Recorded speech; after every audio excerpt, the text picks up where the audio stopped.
Step in my dojo, you Step in my dojo, you step in my Hey. Yo, what up? Hey. Hello. Welcome. At Producer Dojo, we have a constant stream of live events waiting for you to come get your learn on. Sign up at the link below to make sure you don't miss out. Hey, what's up? Welcome to the Producer Dojo Summit 2021. I am thrilled to present all of this awesome educational material to you from our very fine team of senseis at the dojo. The dojo started kind of organically out of me teaching people on Patreon, which kind of grew organically out of me doing workshops. And now it's this like crazy community with like 1,000+ people in it, all helping each other out, staying super positive and making awesome music. So I'd like to welcome you on behalf of the community and give massive shout outs to all of our presenters today.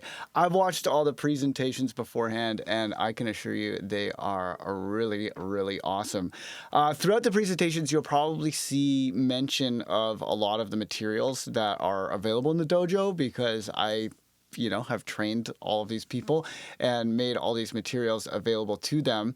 The lessons themselves, you don't really need any of the materials to get value out of the lessons, but there have been many requests for me to make some of the materials available to non-dojo members.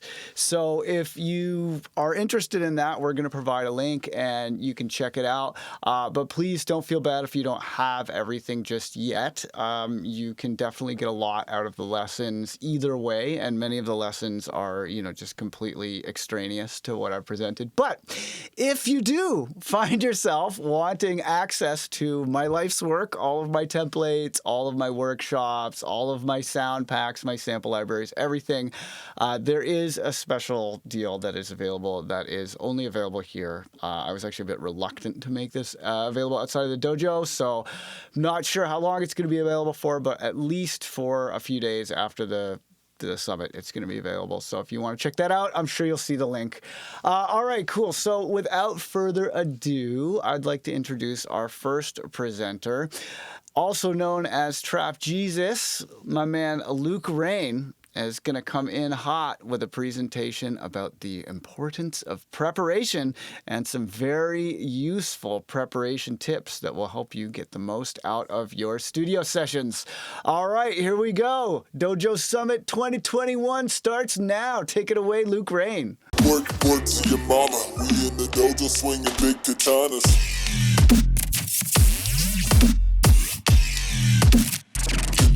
Welcome everybody, I am Luke Rain, aka your friendly neighborhood Trap Jesus, and welcome to my class, Prepare to be Productive, where I am going to teach you some essential tips and tricks that will help you use your shorter blocks of time to make progress on your music career.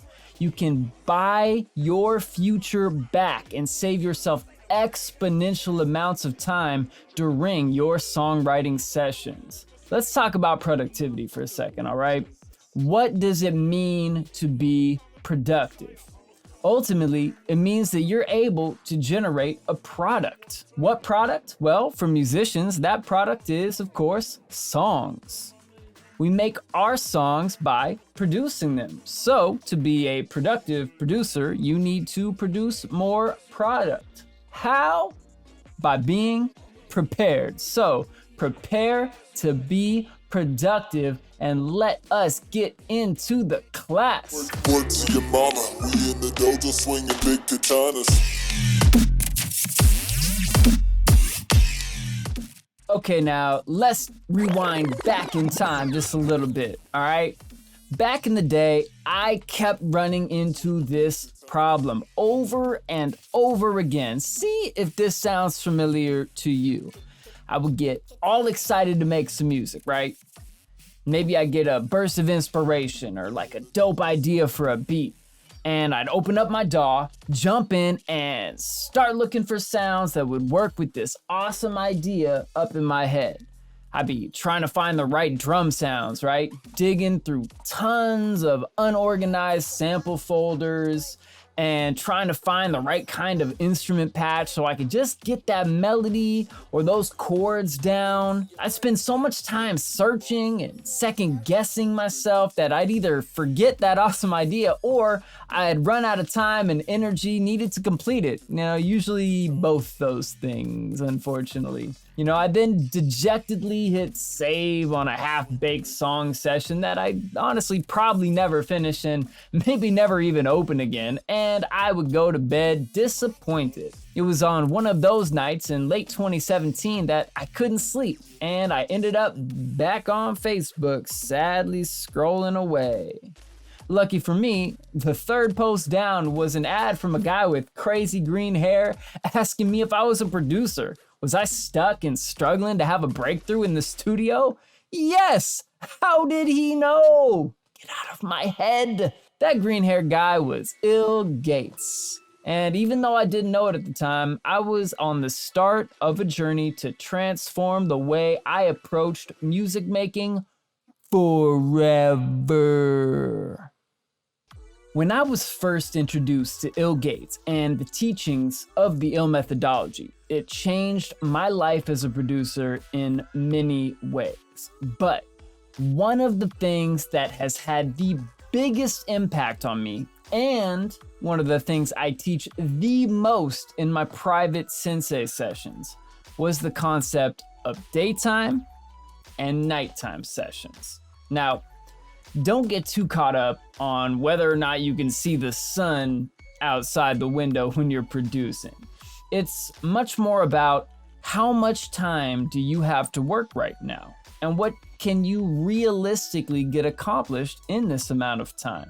It's really about separating your production sessions into these shorter or nighttime prep sessions and longer daytime songwriting sessions.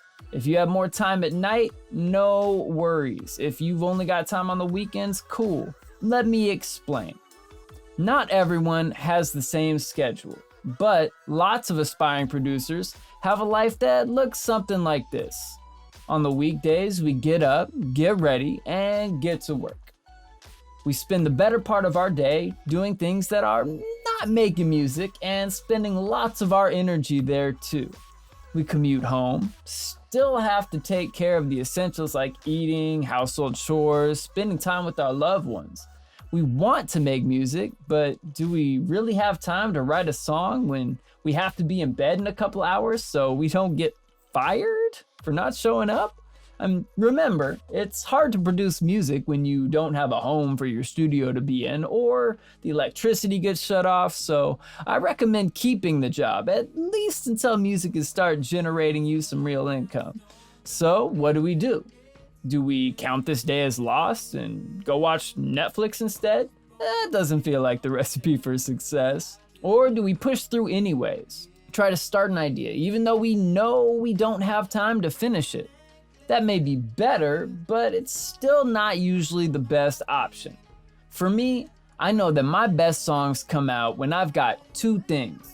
The first is having enough time to get all the way through at least the rough draft of this song idea before I have to leave the DAW. The other thing is having prepared myself and my sounds so that I can move forward at the fastest speed I can with the least amount of roadblocks in my way as possible. Songwriting sessions usually take all day, and we suggest you're setting aside at least 4 or 5 uninterrupted hours to do so, at least once per week. For most of us, that means picking a day on the weekend where you let your people know that you are not to be disturbed unless the house is on fire. You put your phone in the other room and you get to work. But what about all those other times where you want to get something done? Those nights after work we were just talking about. First, you've got to ask yourself, how much time can I really commit to music right now? Do you have just 10 or 15 minutes, 30 minutes, an hour? Maybe you've got a couple of hours. Either way, be honest with how long you have to work and start there. Now ask, What is a task that I can fully complete inside of this amount of time? It's important that you work on things that you can actually get done, because like I said before, if you leave a task or song half finished when you go to bed, there's a way larger chance that you will never come back to it and you will never get it done. But you're still probably wondering, what type of tasks should I do in these nighttime sessions? One place that we can all start with is library organization. Remember how I said I would run out of time and energy digging through unorganized sample folders? Yeah, I imagine most of us have been there and might still be there. But for some of us, this may feel like a huge task, something so big that we can't possibly get it finished quickly. Where do we even start? How do we organize it? Do we really need to wait to make music until we've organized all our samples? Don't worry, it's not that complicated. First, let's think of the types of sounds we use the most. For most of us, I bet we have drums in nearly all of our records, so let's start there. Let's say you have 10 minutes. You can look through some drum folders, copy your favorite sounds into a new folder of your favorite samples. You can even separate these samples for genres of music you like to produce, like having different kick folders for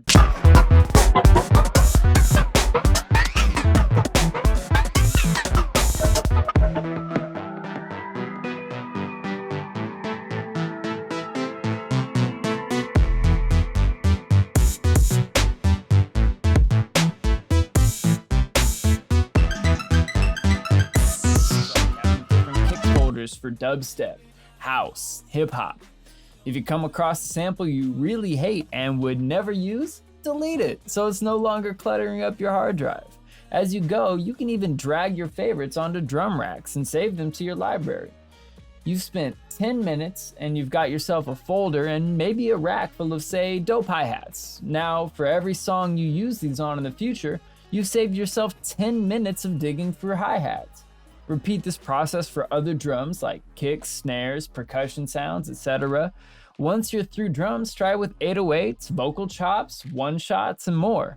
Add all these 10-minute sessions up and multiply that by the amount of songs you can make with these groups of samples, and you'll see that the time you save yourself adds up really quickly. Next, think of other sounds you need on hand to drag and drop into your compositions. For me, a big one was FX samples like impacts, downlifters, risers, white noise, stuff I use in the background of every song. I had bought a few packs and downloaded a ton of free samples from sites like Splice and Cymatics. I had a crazy free samples folder on my computer, but each pack only had like 5 of each type of sample. I'd have to dig down into the folder tree, and if I didn't find what I was looking for, I'd have to hit the back button a few times, pick a new folder, and go fishing again. I realized I was wasting a ton of time and energy and losing momentum in my songwriting process. So one night I took a couple hours and decided to do something about it. I made a folder called FX Toolkits in my library, and I began emptying all of the various FX sample folders and creating big category folders. Now, instead of opening up a folder to find 5 of each sample type, I have hundreds at my fingertips. I even pinned the FX Toolkits folder to an easy to reach place in my library so I can open it at a moment's notice, browse through quickly, and drag them into the sequencer. What used to take quite a few minutes for each sample and derail my flow state now only takes seconds. Thanks, Nighttime Sessions. Okay, so now you have a better organized library, and the sounds that you need to access the most often are better organized and categorized so they are right at your fingertips. But we can still make them more accessible. I mentioned it briefly before, but the next step is to take those well-organized folders of samples and begin making and saving rack instruments for yourself. You can organize these in a way that makes sense to you, but for drums, I like to use a tip I got from ill.gates in an episode of the weekly download called the 3 drum rack method. In the episode, he breaks drums into 3 basic categories. The meat is your kick drums and snares. The main chorus of the drum beat that sets the groove and tempo for the whole song. The potatoes are the rest of the sounds in a typical drum kit. like hats, shakers, claps, rides, crashes, etc., they allow you to add and remove layers of energy from your beat as the song progresses. Finally, the spices are any super unique percussion sounds you can use to make this drum kit very specific to your song and your style. Things like water drips, vocal shouts, banging on metal, smashing glass can really make your drums stand out. So I go through my folders and curate specific drum racks that I can just drag and drop into sessions and have a bunch of well-chosen samples to choose from. I make meat racks with kicks on one side and snares on the other so I can quickly start my drum beats. Then I make potato racks for some hats, shakers, cymbals, claps, etc. You can have racks dedicated to one type of sound or mix and match, whatever makes the most sense to you. Of course, I need some spice in my life, so I make spice racks full of all sorts of random percussive one-shots that will be sure to help each beat I make stand out from the crowd. I also find it extremely helpful to make sub-bass instruments. I find good, long, sustaining 808 subs, and I put each one on a sampler. I make sure to line up the root note correctly so I can play the sub on my keyboard and know that I'm playing in key of the song. I've now got a huge folder of 808 samplers I can drag and drop into any song and save myself tons of time in my writing sessions. Now that you have an awesome rhythm section between your drums and your subs, you're gonna need some instruments to go on top of them, right? But digging into folder after folder of random sounds from your VST instruments isn't the best use of time in a songwriting session. So you can use nighttime sessions for this too. Whether you have 15 minutes or an hour or two, you can dedicate a nighttime session to simply going through instrument patches and seeing which ones you like and might want to use in a session. If your DAW has this feature, you can make yourself a favorite list of your best patches. If not, no worries, you can simply save a copy of the patch to a new folder in your library. Organize them by the type of sounds they are, have folders for polyphonic instruments that you make chords with, others for lead instruments, bass patches, pads, and more. You can also separate them by genre or style you'd be using them for if you want to get even more specific. And that's just going through stock presets. If you want, you can also tweak these patches and save your own variations on them. Which brings up sound design. Sound design is a great way to use your nighttime sessions. If you want to become a great sound designer, you're gonna need a lot of practice. Sit down with your favorite synth and practice designing patches from the ground up.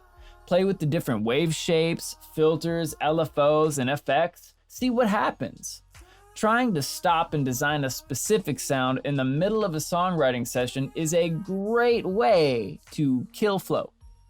So why not dedicate these shorter nighttime sessions to getting in your practice? If the patch is great, awesome. Save it to your favorites folder to be used in your next tune. If it's less than great, no worries. You showed up and you learned something. I feel so great. It's the best decision I made to really take my music skills to the next level. I just feel so much confidence now in the process and just kind of, writing without having inspiration. Like when else in my life I thought that would be possible. And now I can sit down and have like 3-4 ideas, 4 drops, because I learned drops paid the bills. Yes. And I had like 4 awesome drops done in a day. And that's just mind blowing. Something today. And that is what's gonna make you better. Finally, there's a practice ill.gates likes to call making mud pies. There are also a few choice weekly download episodes on this process if you want a deep dive, but basically it's the practice of setting up a synth and a resample channel that records whatever the synth is doing. Then you let it run for a few minutes or more where you twist all the knobs and tweak the effects to try and make the coolest, weirdest sounds you can. Most of the sound you get back will be pretty chaotic, but there will be some amazing moments in there. Chop out these amazing moments and save them as one-shots, or you can watch the episodes for some more high-level tricks you can do. Once you have these folders of one-shots, you can even put them on samplers or drum racks. Composing a drop can get way easier when you have a bunch of cool resampled one-shots for your turnarounds and purple cow sounds. What's a purple cow?